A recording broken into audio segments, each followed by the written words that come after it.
So we made an offer, but that offer requires that we sell the home that we're living in right now.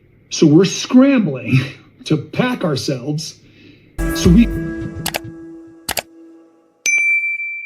You know those moments when you finish watching an episode and just sit there, staring at the screen, thinking, what did I just watch?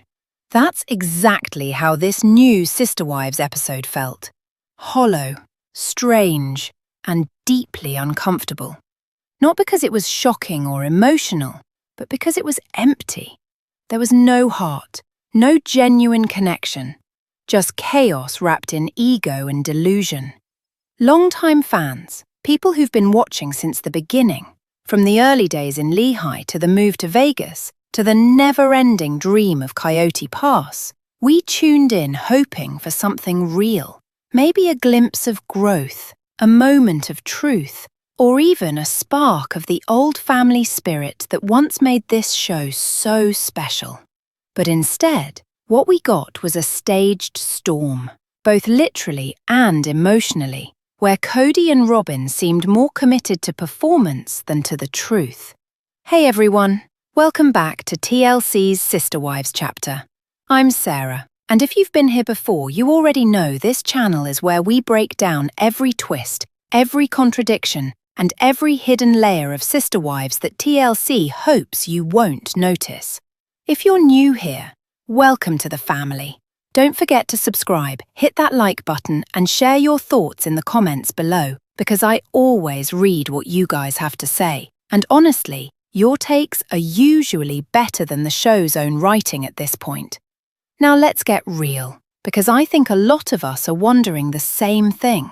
How did Kody and Robyn go from building a family empire built on faith and unity to buying a mansion they can barely afford, while preaching that God made it happen? It's a question that hits deeper than just bad financial planning. It's about delusion, denial, and the slow unraveling of two people who seem trapped in their own fantasy. Watching this episode, I couldn't shake the feeling that we weren't seeing a reality show anymore. We were watching a performance, one where the characters have started believing their own scripts. There's something unsettling about the way Robyn's eyes light up when she says, "God provided," or how Kody puffs up with pride every time he mentions our new home, as if saying it out loud will make it make sense. Meanwhile, the rest of the family is gone, physically, emotionally, spiritually. The kids are distant, the sister wives are gone, and what's left feels like the echo of something that used to mean something. This episode tried to give us drama with the tornado, tension with the house, and emotion with the family's faith journey. But instead of connection, we got confusion. Instead of strength, we got self-righteousness. And instead of love, we got luxury, the kind that comes with a mortgage, not meaning. So tonight, we're going to dig into what this episode really showed us, not just about the Browns' finances, but about their faith, their priorities, and how far they've fallen from the values they once preached. Because this wasn't just another reality TV episode. It felt like the moment the illusion finally cracked. So let's talk about that tornado scene, because honestly, it might go down as one of the strangest, most unnecessarily dramatic moments in Sister Wives history. We open on Kody and Robyn in the car, driving through what looks like a grey, windy afternoon. The wind is picking up, rain is starting to come down harder, and the camera cuts between their tense faces and the sky above them. You can tell TLC wanted us to feel the danger. But here's the thing. It never actually felt dangerous. It felt performed. Kody is gripping the steering wheel like he's piloting through Armageddon, while Robyn gasps every few seconds, staring out the window as if the clouds are seconds away from swallowing them whole. At one point, she even says something like, "Oh my gosh, it's right there." And the camera pans to what looks like a slightly darker patch of sky. Now, don't get me wrong, Tornadoes are real, they're scary, and they can destroy lives in minutes. But what we saw here, it wasn't that. It was a scene designed to make you think there was real danger when there clearly wasn't. You can tell by the way they kept driving instead of finding shelter, or by how the film crew somehow managed to keep calm and keep rolling. And let's not ignore the poor decision-making. They're driving through heavy wind with a cracked windshield, kids in the car, and no clear plan. Kody's yelling, Robyn's panicking, and somehow, instead of pulling off the road or finding a proper shelter, they pull under the awning of a hotel. Not inside it, not in a basement, but under the awning. Because apparently a sheet of metal attached to a building is all the protection you need from a tornado. It's wild, and not in a thrilling way. It's wild in a what are you thinking kind of way. Now, I've been through storms myself. Not tornadoes, thankfully, but I grew up in a place where thunder could rattle your whole house and the sky could turn green in seconds. I remember being a kid, sitting by the window watching lightning split the sky, my mum yelling at me to get away from the glass. And even as a kid, I knew, when a storm gets bad, you don't go toward it. You don't keep driving and film yourself doing it. You find safety, you stay put, and you pray it passes. That's what made this scene feel so disconnected, not just from reality, but from human common sense. It wasn't about the weather. It was about theatrics. TLC turned what could have been a relatable moment, fear, vulnerability, family trying to stay safe, into a mini action movie with zero authenticity. And here's where it really hit me. If the Browns can't even be real in a storm, what can they be real about anymore? Because think about it. This scene was supposed to show danger and faith, fear and togetherness. Instead, it showed ego and control. Kody barking orders like a man in charge of chaos, Robyn crying in a way that felt rehearsed, and the camera conveniently catching every dramatic glance and trembling breath. You can't tell me that wasn't at least partly staged. It's almost symbolic, isn't it? The storm outside mirroring the chaos inside their marriage. Except instead of facing it honestly, they perform through it. They turn crisis into content.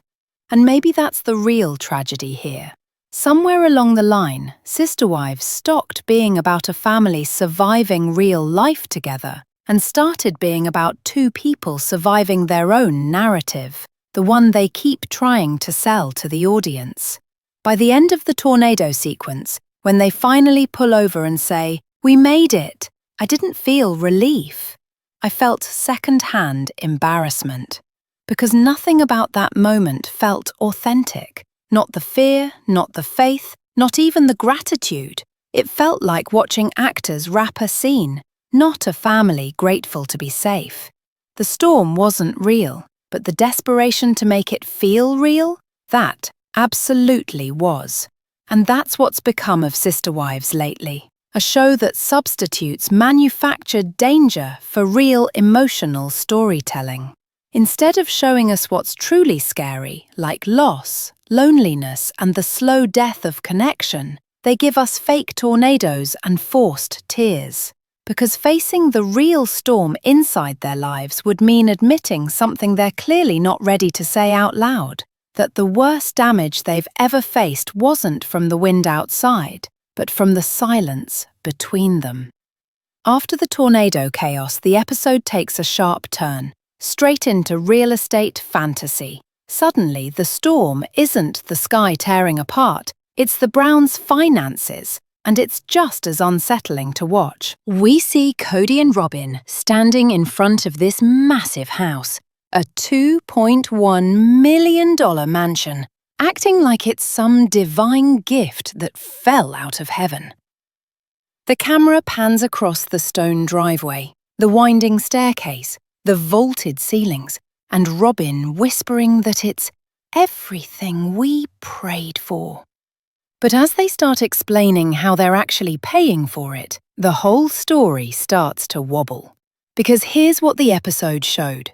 This house wasn't some smooth, easy purchase. They didn't stroll in with cash and confidence. It was messy, contingent offers, rejected bids, scrambling to qualify for loans, and somehow convincing themselves that all of it was God's plan.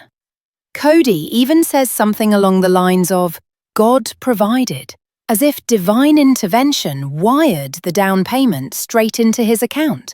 But when you listen closely, what God provided really means is they stretched themselves thin again. They make it sound like abundance, but it's actually anxiety dressed in church clothes. TLC showed them negotiating a down payment they could barely afford, juggling credit issues, and talking about selling property that hadn't even moved yet. Every red flag you could imagine was right there, and they ignored all of it because the dream of luxury was louder than the reality of limits. You could almost feel Kody trying to spin it into victory. The same man who once preached simplicity and family unity is now bragging about square footage and guest rooms for grandkids who don't even visit. He walks through those halls like he's building an empire again. But the truth is, the empire already fell. The kids are grown and scattered. The sister wives are gone. The family dinners are over. And yet he's still chasing the illusion that a bigger house means a better story. There's a moment where Robyn talks about wanting a space that feels like family can come back together. And I'll be honest, that hit me, not because it sounded hopeful, but because it sounded heartbreaking. She still believes that walls and windows can fix what's broken between people. But that house isn't a home. It's a monument to denial. Watching them talk about abundance while struggling to qualify for a mortgage felt surreal. How do you preach blessings when your finances are collapsing? How do you call it faith when it's really debt? It's sad because underneath all that delusion you can still see the fear of losing control, the fear of being ordinary, the fear of facing what life looks like without the camera, without the story. Without the image of a man with 4 wives and endless resources. Kody still wants to look like the patriarch, the provider, the visionary, the man who never fails. So instead of facing reality, he doubles down on fantasy. The contradictions are everywhere. They talk about trusting God, but every decision screams desperation. They say, "This is where family will gather," while every family member avoids them. They claim, "This is what we were led to do," but it's really what they wanted to do, and they just wrapped it in faith to make it feel righteous. And honestly, that's been their pattern for years. When things go wrong, it's someone else's fault. When things look shiny, it's a blessing. When things fall apart, it's a test. It's like they've rewritten the language of accountability into a script of divine excuses. But the irony is there's no abundance here, just overreach. Just 2 people trying to decorate a crumbling story with granite countertops and high ceilings. And you know, it's okay to want nice things. It's okay to dream big. But pretending it's a miracle instead of a financial risk, that's not faith, that's denial. It's hard not to feel something for them, even with all the contradictions, because this isn't the confident, unified family we met years ago. This is a couple standing in an empty house, convincing themselves that marble floors can replace real connection. There's this one shot of Robyn looking around the living room, smiling through tears, saying how grateful she is. And I couldn't help thinking, grateful for what? The house? The story? Or just that they still have something to film? Kody talks about legacy, about a home for the family to return to, but he doesn't realize the family he's building for doesn't exist anymore. You can't buy back trust. You can't finance love. You can't call a loan a blessing.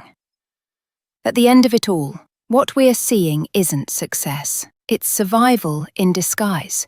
It's the final act of a man trying to prove he's still the center of a world that's moved on without him. And maybe that's the saddest part. Watching people confuse blessings with debt and pride with purpose. After all the chaos about money and mortgages, the strangest part of this episode wasn't the numbers. It was the faith talk that followed. Robyn, standing in that giant new house, looking around at the marble floors and chandeliers, said with total sincerity that God provided. She really believes this home was chosen for them by divine hands, as if heaven itself approved the down payment. She thanks God for the opportunity, for the timing, for the miracle of it all. There's this moment where she looks emotional, eyes glistening, and you can tell she feels deeply moved. But watching it, I felt something different. Not inspiration, but unease. Because the words she's saying don't match the reality we've been shown. The loan struggles, the financial juggling, the rejected offers, the sheer stress of it all. That wasn't divine ease. That was human scrambling. It's one thing to have faith. It's another to use faith like a filter that blurs out the consequences of your choices. What Robyn seems to practice isn't faith in the humble sense, it's prosperity thinking. The belief that blessings show up as luxury, that abundance equals approval, that if something big and shiny happens, it must be a sign of favor. But real faith, the kind most people live by, doesn't usually come with a 3-car garage and mountain views. It comes with trust in hard times, gratitude for enough, not excess. The irony is almost painful. The same couple that's financially stretched thin is standing in a multi-million-dollar home telling the audience that God made a way. And maybe he did, but let's be honest, lenders, interest rates, and risky timing made most of that way. It's easy to thank God for a mansion when you're not the one wondering how to keep the lights on. That's what makes their version of faith so hard to watch. It's not grounded in humility. It's built on self-justification. When you frame every luxury as a blessing, it removes the space to admit mistakes. It's a way of saying, we can't be wrong because God chose this for us. That's not faith.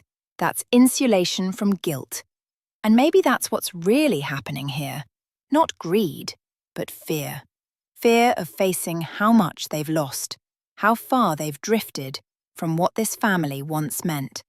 It's easier to say, God gave us this, than to say, we wanted it, even though we shouldn't have.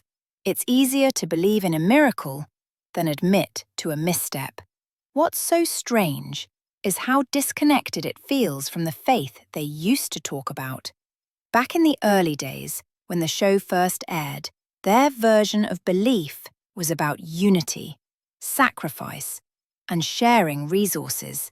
It was about community, plural marriage as a spiritual calling, not a financial flex. They talked about the struggle of living their principles in a world that didn't understand them. And now, here they are, preaching abundance in square footage, while the family that once prayed together barely speaks. It's a painful transformation, from conviction to comfort, from calling to justification. And yet I can't help feeling something for Robyn, because I think she wants to believe this was meant to be. She wants to feel safe. She wants to believe that after years of judgment, tension, and loss, God finally rewarded her for holding on. There's a certain tragedy in that, believing that safety can be bought, that faith is proven by luxury, that peace comes from the price tag. But peace doesn't live in walls. It lives in honesty.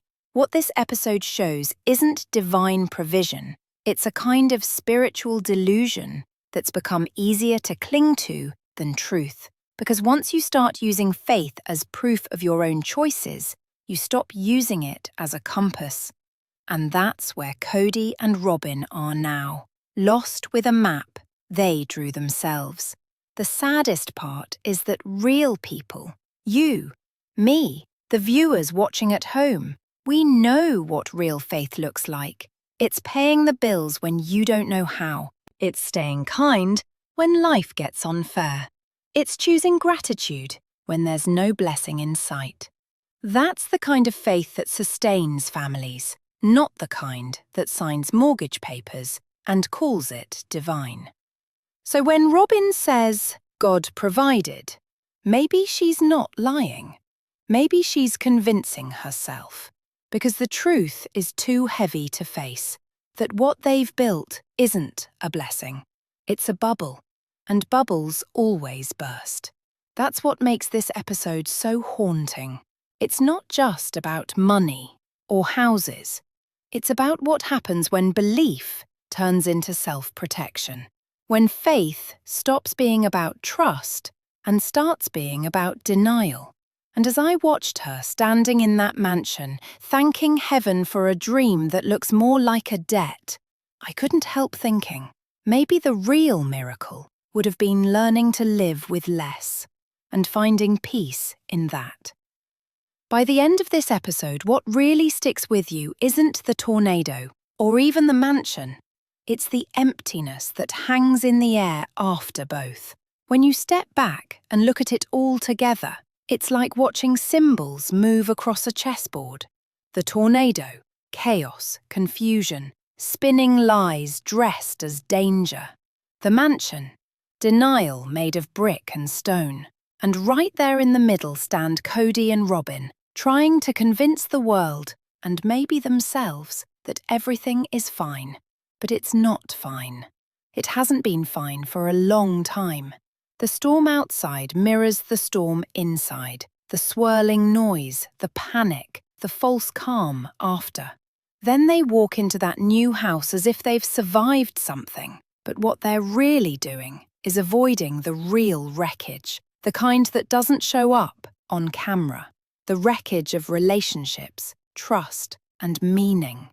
There's something almost cinematic about it. You can see Kody pacing through that big empty living room, talking about grandkids visiting, family gatherings, legacy. You can picture Robyn nodding beside him, smiling through her unease.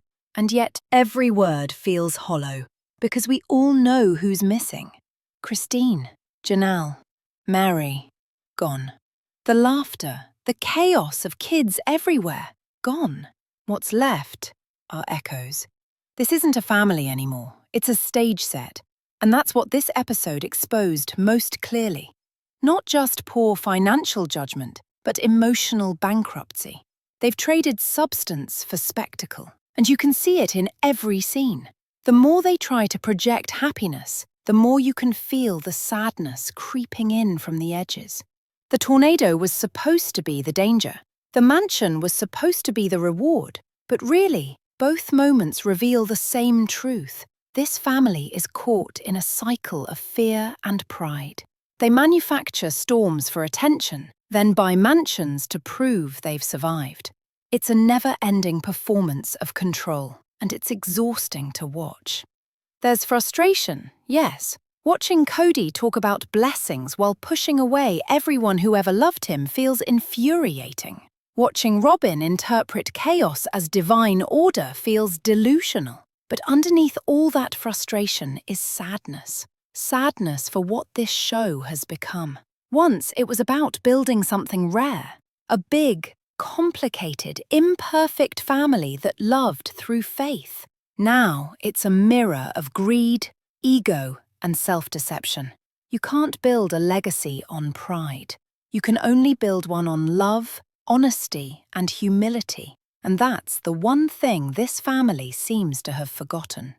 At some point, every empire built on pride collapses. Maybe that's what we're finally watching. Not a tornado, not a miracle, just the slow, quiet fall of something that once meant more than money or image.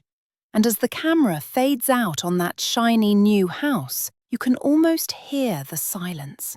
Not peace, just distance. The sound of what's gone missing. Thanks so much for watching with me, friends. I'm Sarah, and this is TLC's Sister Wives chapter. If this episode left you feeling conflicted like it did me, hit that like button, leave a comment, and tell me what you think. Are Kody and Robyn delusional, desperate, or just lost? I really want to hear your thoughts. And don't forget to subscribe for more honest recaps and real talk about Sister Wives, where we look past the glitter and find the truth underneath.